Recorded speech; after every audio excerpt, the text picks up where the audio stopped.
Lilis MS dengan puisi Jam Dinding Itu.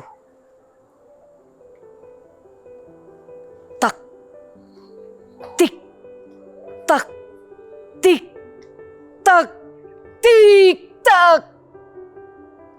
Berbunyi lagi. Berdentang lagi, jatuh di jantungku. Berurat pada nadir cintaku, menasbihi dosa-dosaku.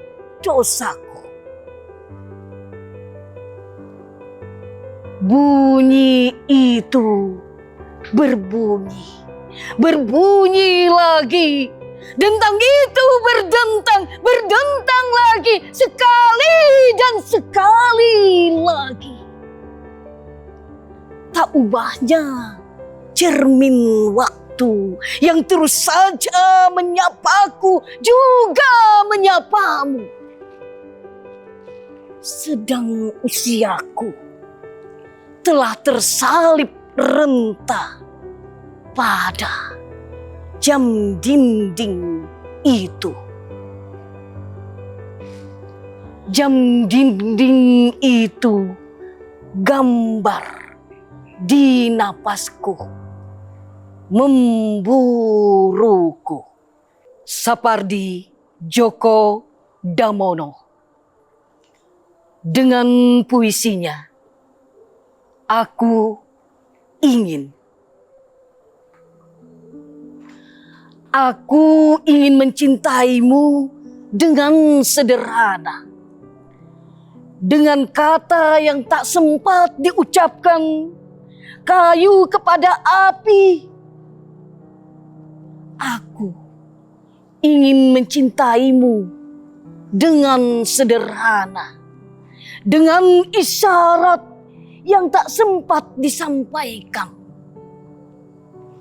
Awan kepada angin yang menjadikannya tiada.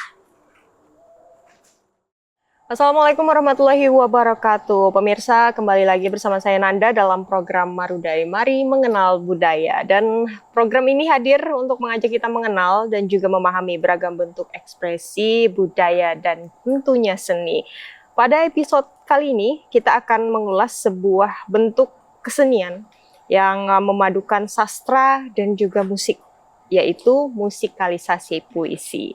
Dan musikalisasi puisi ini tidak hanya menghadirkan keindahan kata, namun juga memberi dimensi baru melalui irama, nada, dan juga suasana.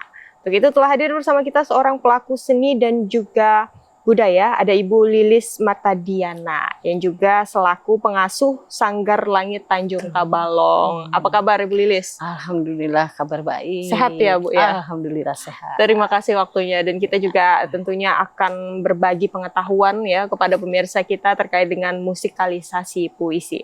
Tapi sebelum kita mengulik lebih jauh nih Bu Lilis terkait dengan musikalisasi puisi ini, mungkin pemirsa kita juga ingin mengetahui dulu, apa sih sebenarnya maksud atau apa sih makna musikalisasi puisi ini? Iya, silahkan Bu Lilis. Baik, pemirsa semuanya dimanapun pada saat ini berada, kita berjumpa di ajang Marudai TV Tabalong. Senang sekali dapat bersama-sama di sini dan mudah-mudahan ini dapat memberikan satu manfaat yang berarti tentunya untuk kemajuan kesenian, kebudayaan daerah kita di Kabupaten Tabalong tercinta ini. Nah, tadi Mbak Nanda sudah mengatakan tentang maksud dan tujuan dari pertemuan ini, dan musikalisasi itu apa sih sebetulnya maknanya? Musikalisasi puisi ya dalam hal ini. Musikalisasi puisi itu adalah perubahan dari puisi yang kemudian diolah menjadi lagu dan musik, atau keterpaduan antara keduanya ya, antara keduanya musik dan puisi, dengan digunakannya beberapa sarana pendukung, termasuk melodi, kemudian harmoni, dan juga ritme dalam hal ini ya, berupa wahana yang nantinya membuat sebuah puisi itu menjadi menarik, menjadi sesuatu yang bernuansa berbeda dari puisi yang aslinya.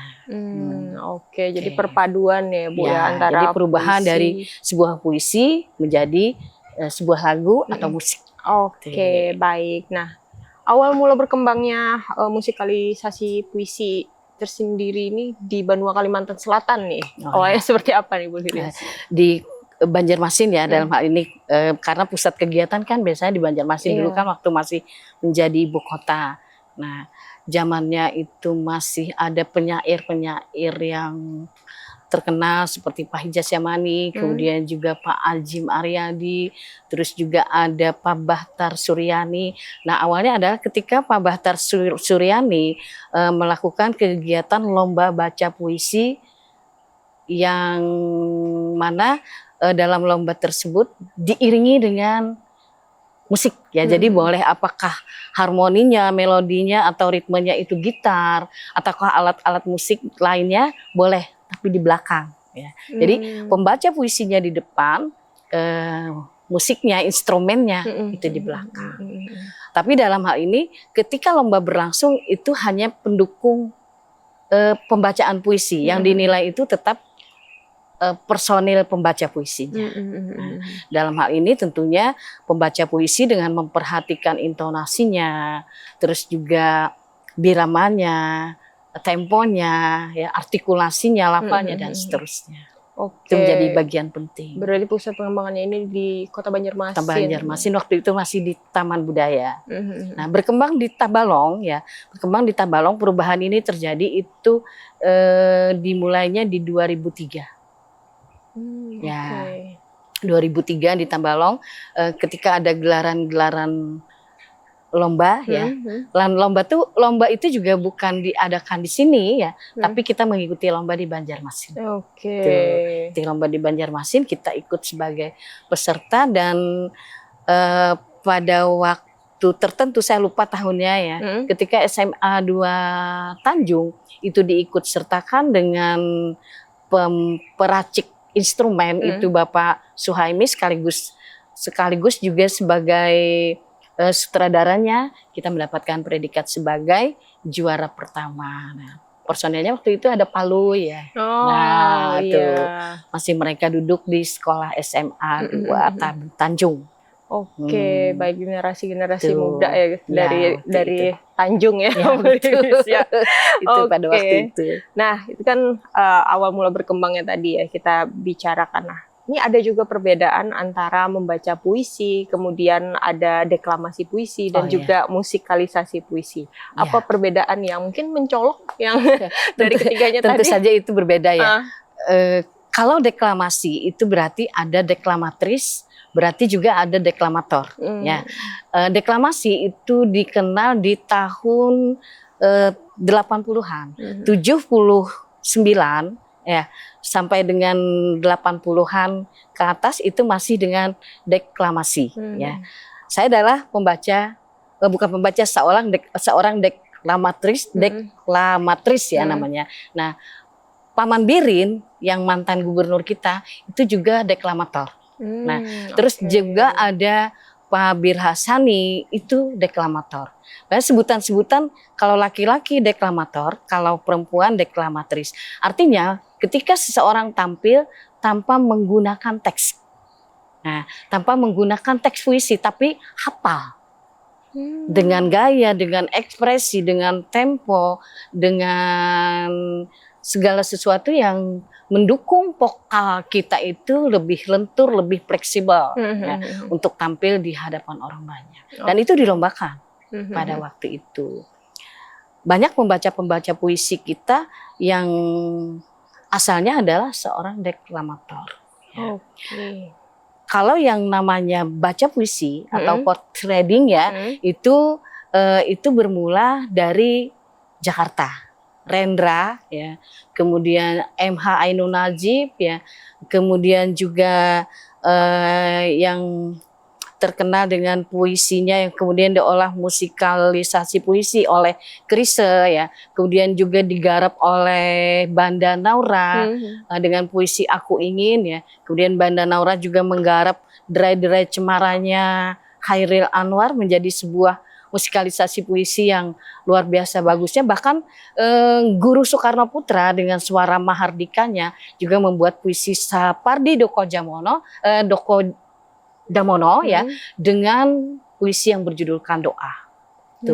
Itu menjadi tampilan yang berbeda. Itu musikalisasi puisi. Kalau pembacaan puisi biasa itu Rendra, Taufik Ismail ya. Kemudian kalau di Banjarmasin ada MS Sailila waktu itu, Hadrani Talib, ada YS Agus Suseno, terus juga ada Jul Faisal Putra ya.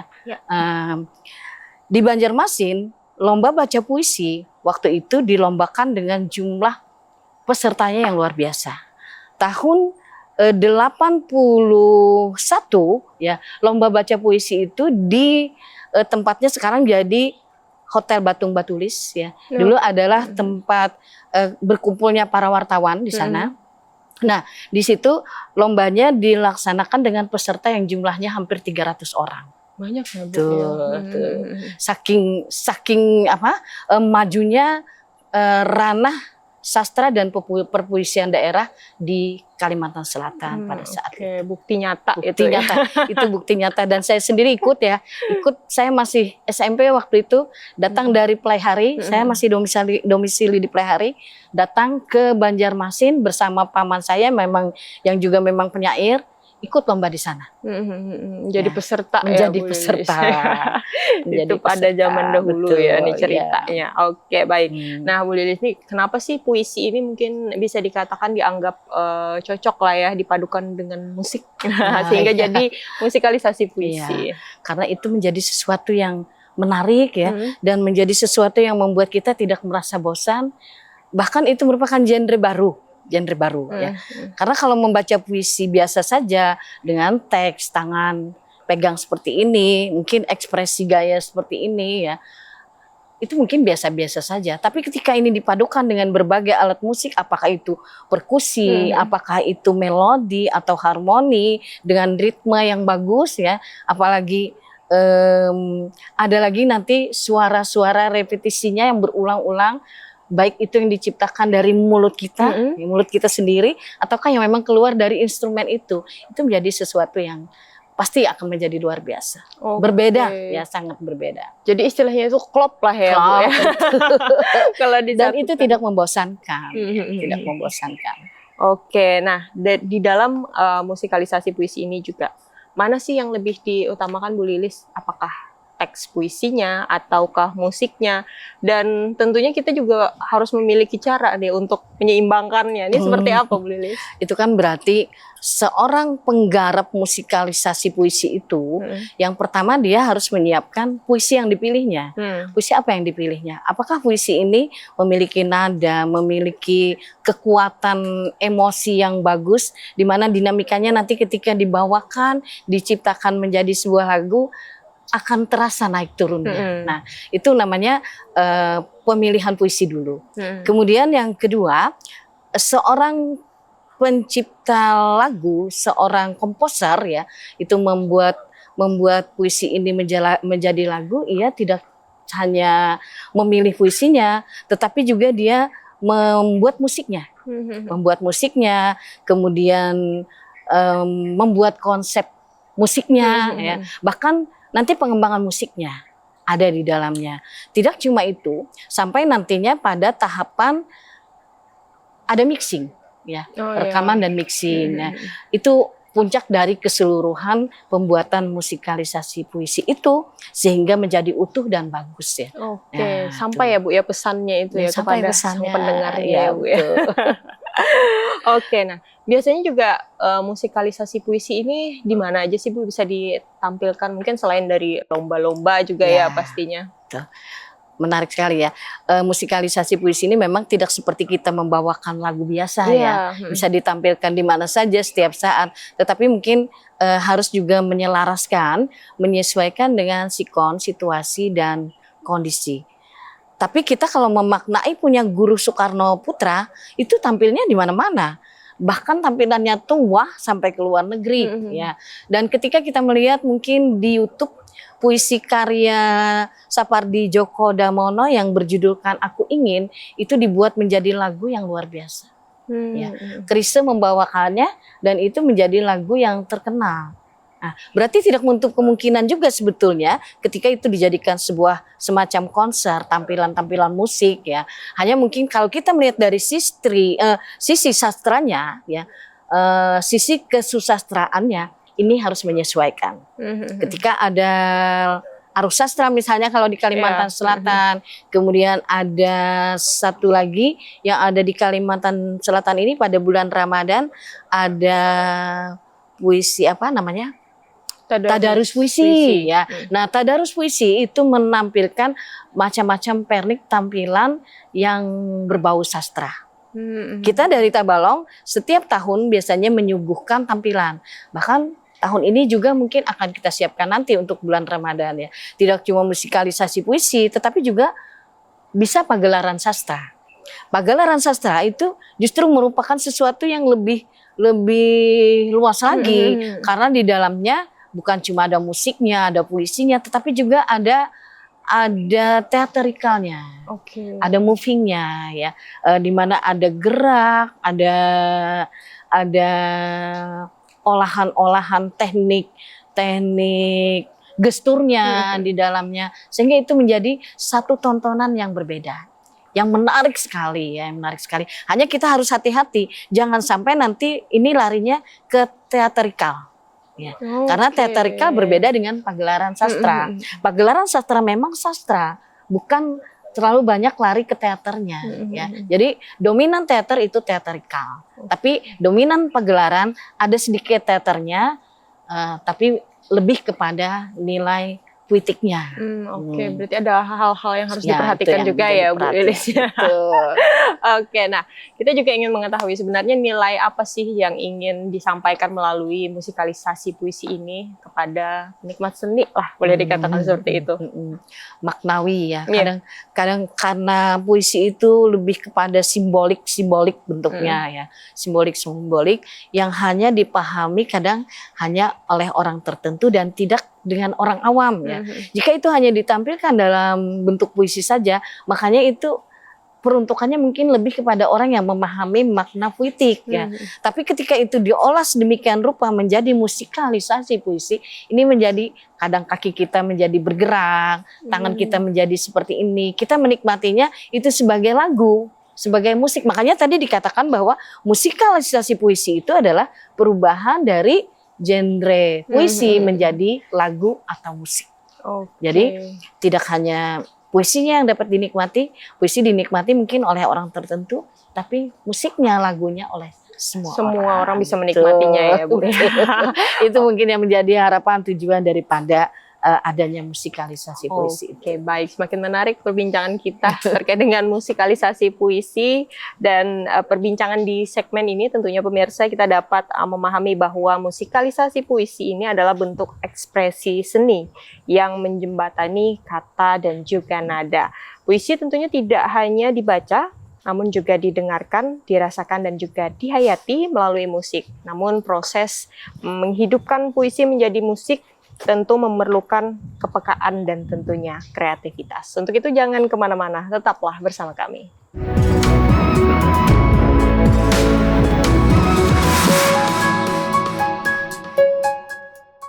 Ya pemirsa, masih dalam program Marudai, mari mengenal budaya. Nah di segmen ini kita akan melihat musikalisasi puisi dari sisi yang lebih mendalam, bagaimana sebuah puisi ini ditafsirkan, diolah, dan juga diberikan iringan musik tanpa menghilangkan makna aslinya.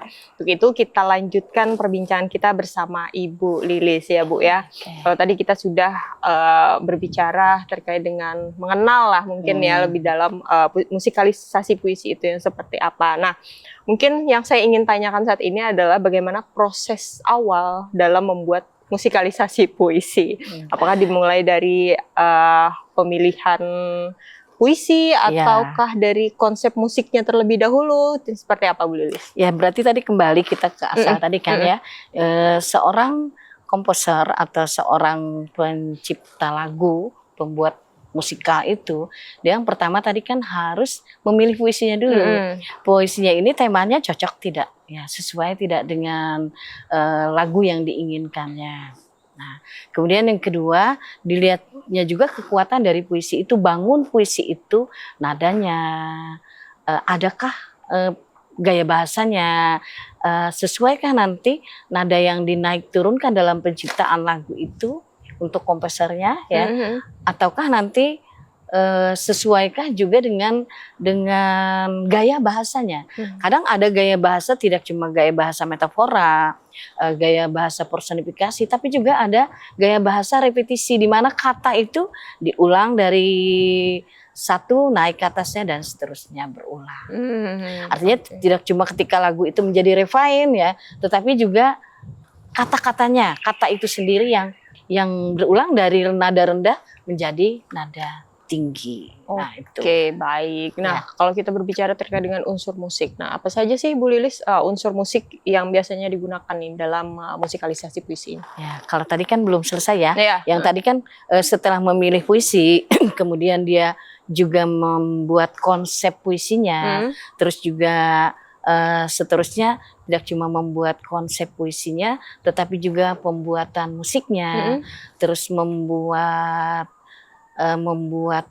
pengembangan musiknya, sampai terakhir saya katakan tadi itu adalah ketika ia membuat rekaman, mixing menjadi sebuah lagu. Nah, dan tentu saja dalam hal ini unsur yang ada di dalamnya adalah melodinya, harmoninya, kemudian juga ada ritmenya. Apakah ini dalam bentuk musik yang nantinya berupa piano, ya, ataukah biola, ataukah perkusi itu kadang lebih menarik ya berbanding dengan alat musik yang kebanyakan, karena bisa dengan menggunakan botol yang dipukul, nah, atau misalnya lagi gelas yang dipukul ya, berupa pukulan-pukulan yang alatnya itu bukan alat tradisional, bukan alat musik modern, tetapi alat yang diolah sendiri, yang diambil sendiri sehingga menimbulkan menimbulkan bunyi-bunyian yang menarik. Nah, itu.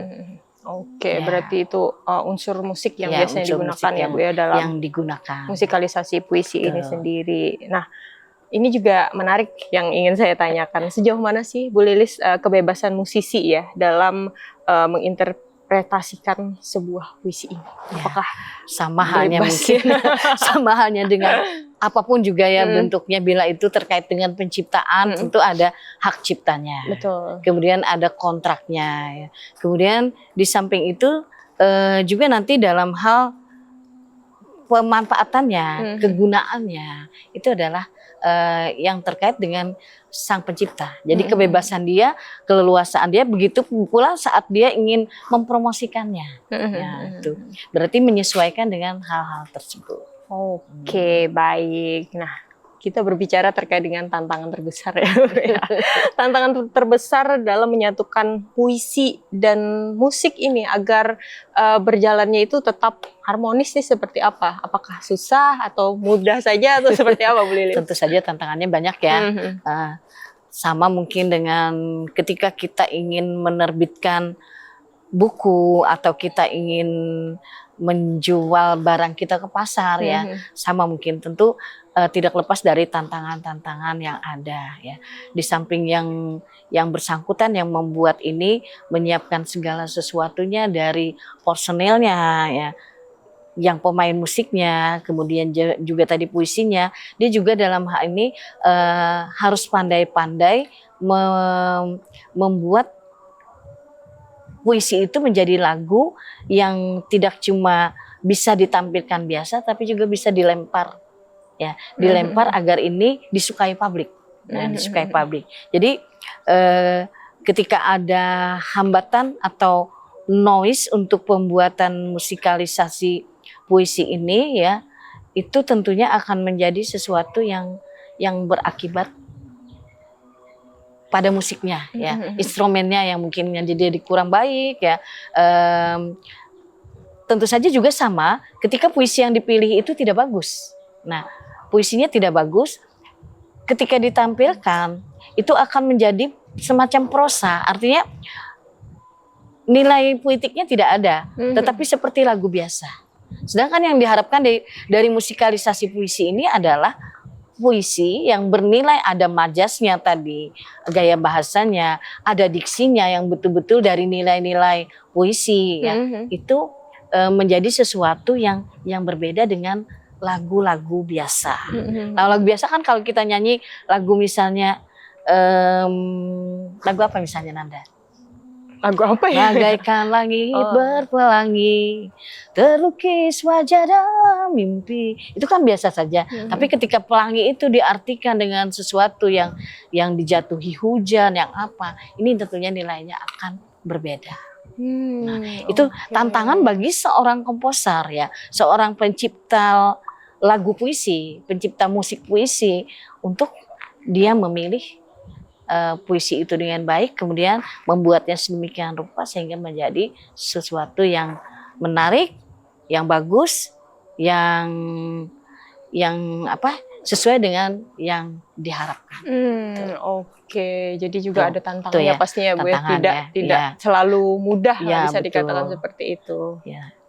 Oke, nah kalau kita berbicara terkait dengan generasi muda saat ini ya Bu ya, bagaimana respon generasi muda ini terhadap musikalisasi puisi lah? Mungkin Ibu Lilis melihatnya seperti apa?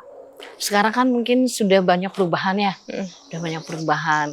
Kalau di Tabalong saja saya ingat mungkin kawan-kawan yang lain yang juga berjuang ya, Pak Hanapi, Pak Bambang Rukmana ya, itu kemudian Ibu Rosmayati yang saat ini masih ada tapi terbaring sakit ya.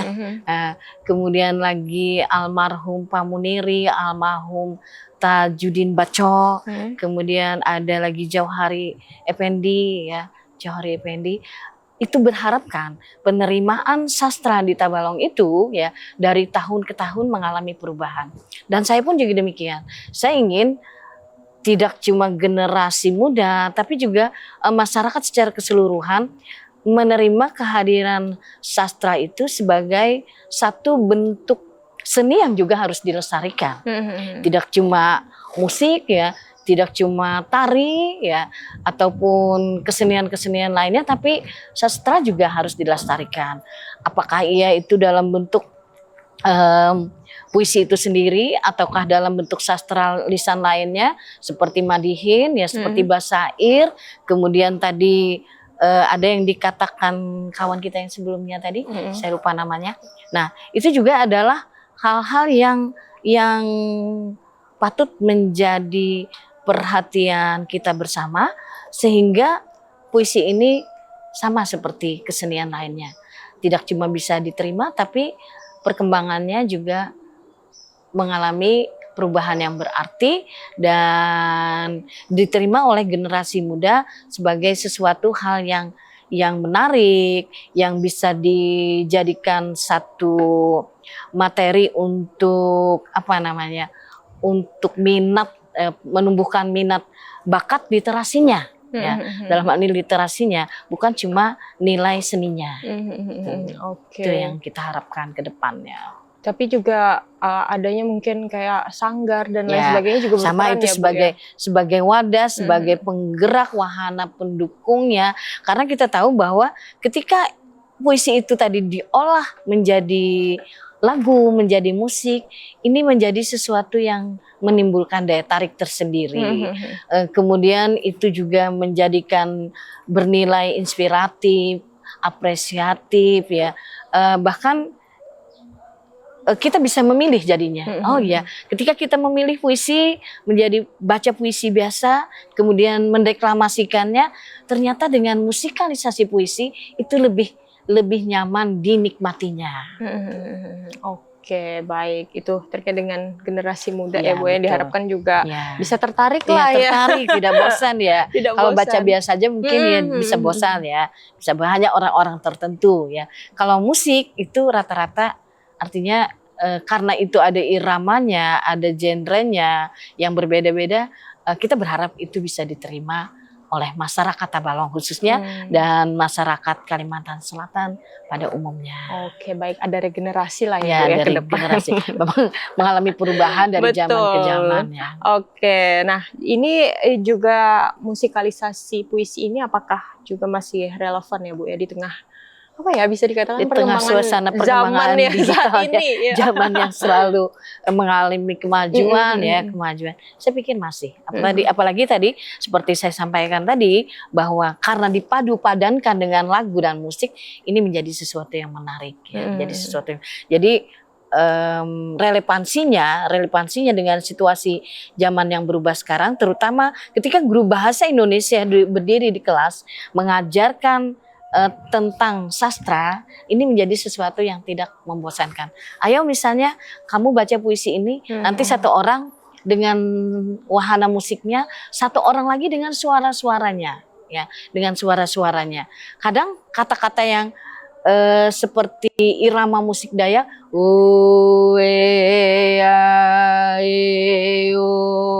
itu kan bisa menjadi sesuatu yang menarik. Bahkan kemarin saya di kelas public speaking ya, mencoba mengajarkan kepada anak sekolah dasar yang memang siswa di sini ya, mereka dengan lagu sambil mengajarkan mereka menghafal lagu nasional ya, lagu nasional Satu Nusa Satu Bangsa, karena kita kadang merasa riskan ya, ada di antara anak-anak yang Pancasila tidak hafal, lagu Indonesia Raya tidak hafal. Jadi kita sambil kita memberikan ingatan kepada mereka untuk mengulang bahwa lagu Satu Nusa Satu Bangsa ini ternyata ketika dinyanyikan enak dan bisa dipuisikan ya. Satu nusa, satu bangsa, satu nusa, satu bangsa. Tuh ada suara-suara di belakangnya yang mendukung hidupnya sebuah lagu itu, dan ingatan mereka akan lagu nasional akan semakin lekat dalam benaknya. Oke, luar biasa Tuh, nih, ya. contohkan walaupun sedikit. Seperti itu yang kita inginkan yang terjadi pada anak-anak kita ke depan ya, generasi kita ke depan, dan hubungannya dengan perubahan zaman tadi, relevansinya dengan perubahan zaman yang terus maju dan berkembang. Oke, baik. Ini mungkin pertanyaan terakhir nih. Menurut Ibu Lilis sendiri, apakah peran musikalisasi puisi ini dalam dunia pendidikan dan juga tentunya pelestarian sastra, Bu? Silakan Bu Lilis. Ya, tadi kan kalau dari dunia pendidikan kan jelas bahwa ketika pelajaran bahasa Indonesia, nah itu masuk. Kemudian ada pelajaran sastra, itu masuk. Nah, ketika ini harus dilestarikan, maka tadi saya katakan bahwa masuk ke literasinya. Nah, ada lomba baca puisi, ada lomba musikalisasi puisi, ada lomba yang terkait dengan sastra syairnya, kemudian madihinnya, ini diabadikan. Bahkan seorang guru diharapkan ia adalah guru seni. Saya kurang jelas ya, apakah sampai sekarang masih ada guru seni di sekolah ya, saya kurang jelas. Tapi jika ia adalah guru bahasa Indonesia, setidaknya ia memiliki bekal bahwa teknik membaca puisi, teknik bersair itu tidak sama, berbeda-beda. Dan ini adalah satu hal yang harus diajarkan dan nantinya menjadi bagian daripada aset daerah kita.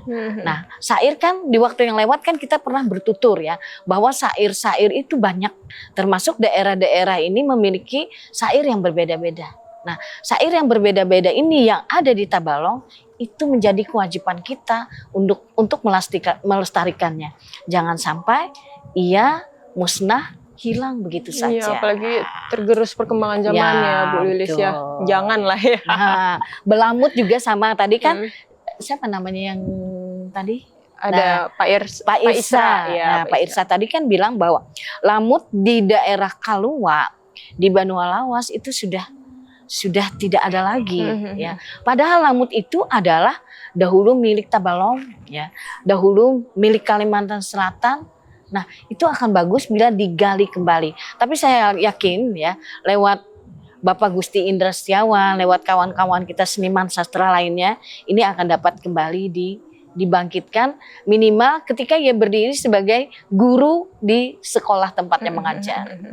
Oke, jangan sampai hilang lah ya tadi. Jangan sampai hilang. Dan kita juga di Sanggar Langit ya, berupaya agar ini tetap menjadi bagian dari aset daerah kita di Kabupaten Tabalong. Oke, baik, luar biasa Itu yang Ibu diharapkan. Lilis. Terima kasih ya Bu Terima kasih ya. banyak. Ini kita berbagi pengetahuan kepada pemirsa kita pada episode kali ini, luar biasa. Terima kasih sekali lagi Terima kasih. Ibu Lilis Mertadiana atas wawasan dan juga cerita yang tentunya sangat menarik tentang musikalisasi puisi.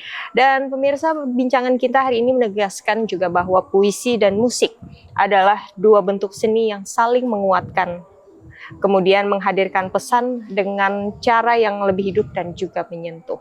Semoga melalui episode ini masyarakat semakin mengenal, mengapresiasi tentunya dan juga mencintai musikalisasi puisi sebagai bagian dari kekayaan seni Banua kita. Akhirnya saya Nanda Safitri pamit undur diri. Sampai jumpa di episode Marudai berikutnya. Wassalamualaikum warahmatullahi wabarakatuh.